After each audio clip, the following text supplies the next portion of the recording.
नमस्कार भक्त माने जय जगन्नाथ।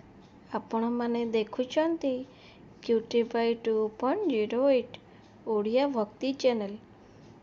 आजिर एही आध्यात्मिक वीडियो रे आमे जानिबा बाहुड़ा यात्रार गुप्त अर्थ, जहाँ मानव जीवन रे एक गभीर संदेश देइथाय। वीडियोटी को शेष पर्यंत देखंतु और निश्चय सब्सक्राइब करंतु मो चैनल क्यूटीफाई 2.08 को। बाहुड़ा यात्रा काहेकि करा जाए? बाहुड़ा यात्रा हेउछि रथयात्रार द्वितीय पर्व।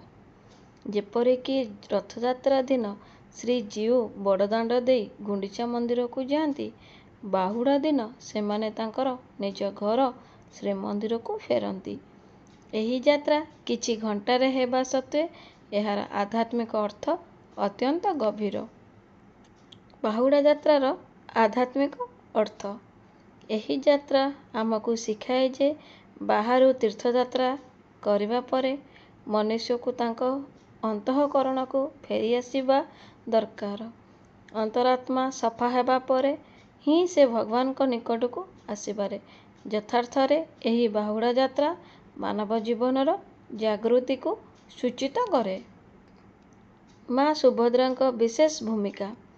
बाहुड़ा दिन माँ सुभद्रा को एक नव मंडपरे रखा जाए और सेठारे विशेष आरती हुए। यार अर्थ हेउछि जीवन रे शक्ति और कृपा दुही अत्यंत आवश्यक। माँ सुभद्रा हेउचंदी शक्तिर चिन्ह। मानव जीवन और बाहुड़ा। एही बाहुड़ा यात्रार आर्थिक रूप देखिले अनेक लोक एक उत्सव भावरे मनाती, किंतु आध्यात्मिक भावरे एही यात्रा हेउछि पुनः अंतर्मुखी यात्रा। जेउपरि भगवान गुंडीचा देखि फेरती, तेणु आमे मध्य जगत जीवन जणाई आत्मज्ञान को हासिल करी आत्मा शांति उपरे फेरिबा दरकार। जदि यही वीडियो आपनको भल लागुछि, दयाकरी एक लाइक दियंतु, आपनक मतामत कमेंट करंतु और अन्य मानक सहित शेयर करंतु। एभले आध्यात्मिक वीडियो पाई आम चैनल क्यूटीफाई 2.08 को सब्सक्राइब करी घंटी बटन दबाई दियंतु। श्रीमंदिर को फेरा और नीलाद्री विजे। बाहुड़ा परे से नीलाद्री विजे, जेउंथरे श्रीजीउ को श्रीमंदिर रे पुनः प्रवेश मिले।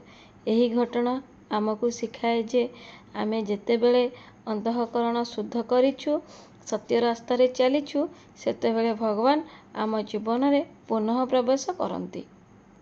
जय जगन्नाथ। आशा करुछि आपण माने बाहुड़ा यात्रार एही आध्यात्मिक अर्थ को बुझी पारिछंती।